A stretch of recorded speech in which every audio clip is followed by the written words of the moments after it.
What is up, you guys? Welcome back to yet another video.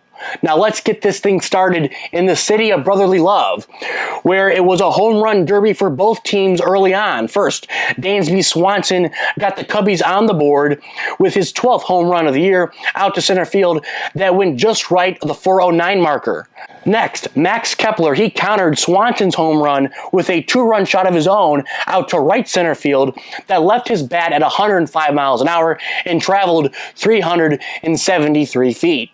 Next, Ian Happ and Michael Busch got in on the home run fun as well, as they both went yard in the third and fourth innings respectfully. Happ's home run sailed to the right field bleachers, while Busch's home run traveled 440 plus feet into the Cubs bullpen to put Chicago up by a run. Now, 2 innings later, with men on second and third, Alec Bohm sent a liner to PCA in center field. This brought home both runners and allowed Philly to regain the lead over Chicago. However, Chicago quickly struck back on Ian Happ's second home run of the ballgame. This time, it was a 2-run shot and gave the Cubs a 5-4 lead. Now let's jump to the 8th, where the Cubs' onslaught continued. First, Reese McGuire doubled to center field and drove home Horner, the Horn Dog.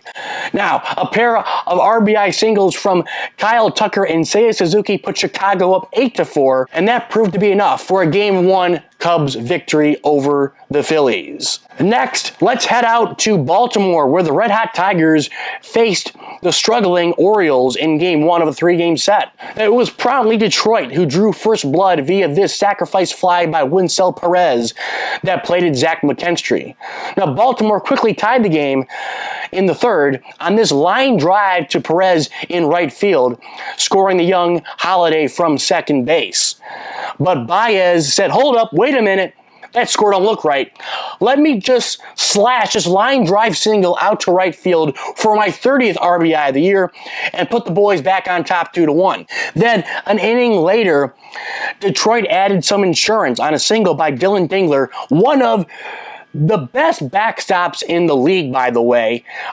This guy is totally underrated. He has a great arm, truly deserves to be in the All-Star game down in Atlanta this year. That's my plea for Dylan Dingler, the Tiger backstop, to be a AL representative in the All-Star game. But the big blow came from Green's best friend, Spencer Torkelson, as he sent a ball out of the yard to center field and further made his case for one of the AL's All-Stars and Comeback Player of the Year. Now, things got a little bit dicey after Adley Rutschman brought home a run on a sac fly out to Green in left field. Then an inning later, Jordan Westburg homered on a fly ball to left off of Will Vest. However, this wasn't enough for the O's to tame the Tigers as they dropped Game 1 of the series 5-3 to Detroit. Now let's head out to the Big Apple, where the scrappy Nationals got ahead early via a 2-run home run from Nathaniel Lowe. Then in the second, C.J. Abrams doubled on the ground to Juan Soto in right.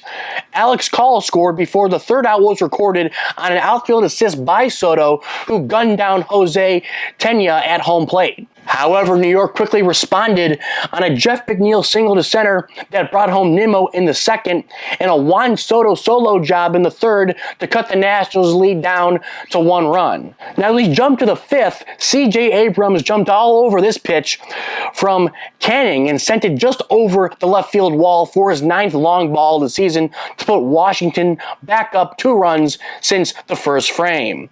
But as we move on to the last few innings of this ball game, the Mets mounted a comeback, and it started with the $700 million man, Juan Soto, as he doubled down the right field line and brought home Marte. Then Pete Alonso singled out to left, allowing Soto to score and tied the game up 4-4. With the game still tied after 9, the Flying Squirrel lined this ball out to right field and sent Acuna and every soul at Citi Field home happy with a 5-4 walk-off victory over the Nationals. Now let's finish this thing in Kansas City, where Aaron Judge started this game by mashing this 2-run home run out to left field that traveled 469 feet. I love that it's 69, not 70. That's a great number. We love 469. Great measurement by StatCast. And probably, it landed in the showcase inside the Royals Hall of Fame as one of the longest home runs ever hit at Kauffman Stadium. But then in the second, the Royals rookie stepped up to the plate for the first time at the Big K and earned himself an RBI ground out to DJ LeMahieu at second base, which allowed Pasquantino to score and cut New York's lead in half. This slim advantage for the Yankees didn't last long as Austin Wells homered on a ball out to right field. It was his 11th long ball of the year and put New York up 5-1. Now apparently, Wells and the rest of the Yankees offense weren't satisfied as Wells delivered once again in the 6th. This time, it was his 11th double of the season to bring home Jazz Chisholm. Then a string of RBI singles from Grisham, Judge, and Bellinger added the lead for the Yankees and secured them a 10-2 win in the end. And that's all I got. Please like, please comment, subscribe. I'd appreciate it. And as always, I will catch you guys later.